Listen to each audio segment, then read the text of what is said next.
Hi friends, today we're turning some unglamorous, slightly boring piece of insulation foam into a realistic looking miniature brick wall. Yes, we're becoming tiny contractors today. Hard hats optional. If you love dollhouses, shadow boxes, or just making things that make people say, wait, that's not real brick, then this tutorial is for you. Also, if you're new here, my name is Marie and welcome to my channel, Notorious Crafts, where we create fun, creative miniature projects and DIYs. All right, step one, the foam situation. First things first, you need foam. Now, leave that insulation foam that's in between your drywall unless you want a cold house. So grab insulation foam from your local home improvement store. It's thick, sturdy, and makes you feel like you're about to renovate something important.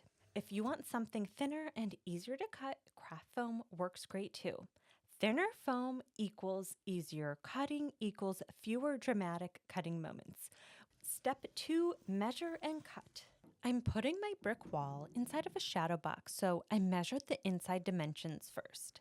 Measure the width, measure the height, double check because nothing says DIY regret like cutting too small.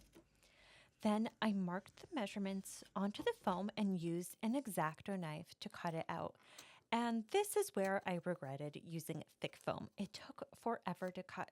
Thankfully, I cut everything without any casualties to my fingers. Next, I measured where I wanted my window and door opening and carefully cut those out too. Take your time here, slow cuts, clean edges, and no missing fingers.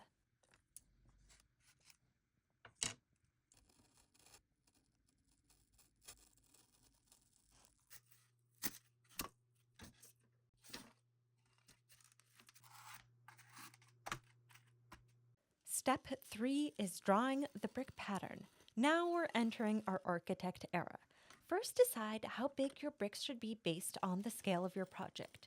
Use a ruler to measure and draw evenly spaced horizontal lines across the foam.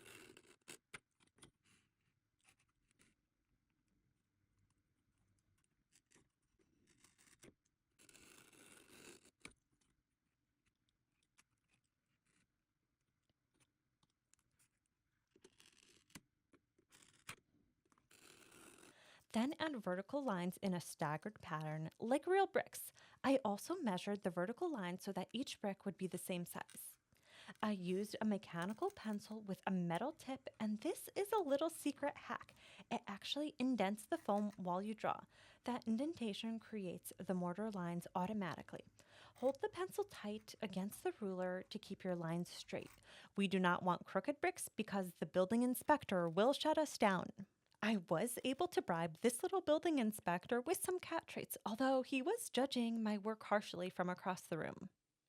Step 4, add some texture.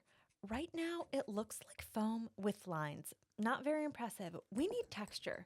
In a small cup, I mixed together equal parts baking soda, craft glue, and white paint. The baking soda gives you that gritty brick texture. The glue keeps everything stuck in place, and the white paint gives the mortar color. You can choose any color paint you want for the mortar. Mix until you get a thick paste. You can play around with the amounts of baking soda, glue, or paint to get the texture that you want. Use a paintbrush, spread the mixture all over the foam. And here's the important part.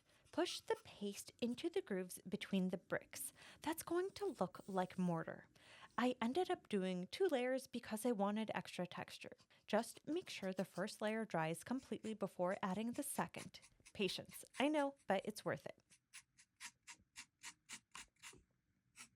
Step 5, painting the brick. Now the fun part, color. I wanted newer looking brick, so I mixed bright red with just a little bit of brown. You can customize this. Dark red for traditional brick, deep brown for vintage vibes, black wash for aged or an industrial look, even whitewash for farmhouse chic.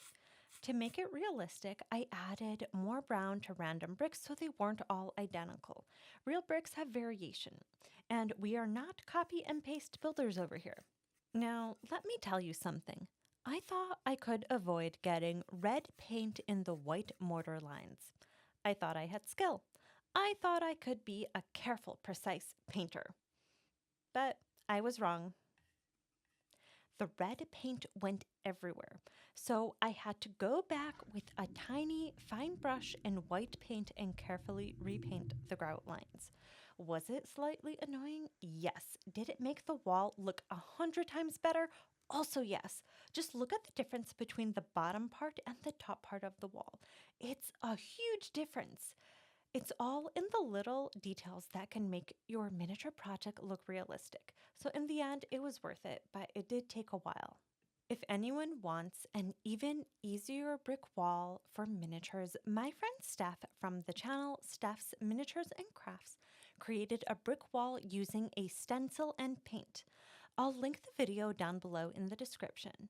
Steph has a really great miniature YouTube channel and is always finding simple ways to make realistic miniatures, so be sure to check out her channel. For my wall, I added a window and door. I bought these components pre-made to make my life a little easier and save time. I painted them using an airbrush. I have most of the supplies I used linked down below in the description.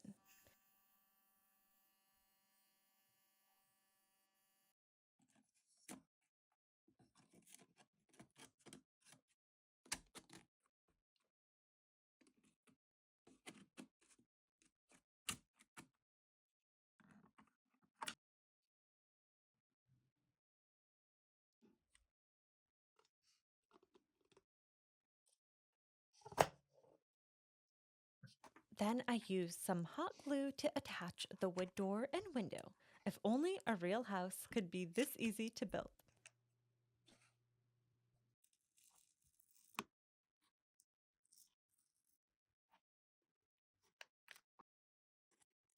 And that's it, from plain insulation foam to a realistic miniature brick wall. It's lightweight, it's affordable, it's customizable, and it adds so much depth to your dollhouse or shadow box scenes. Honestly, once you make one brick wall, you'll start wanting to make brick everywhere. Mini kitchens, mini storefronts, whole miniature neighborhoods. We're basically running a tiny construction company at this point. I used this brick wall for my Christmas shadow box and added working lights, a candle, curtains, presents, and a Christmas tree. The Christmas video is also linked below in the description, but it does not have a voiceover. If you enjoyed this tutorial, don't forget to like and subscribe, and I'll see you in the next miniature DIY.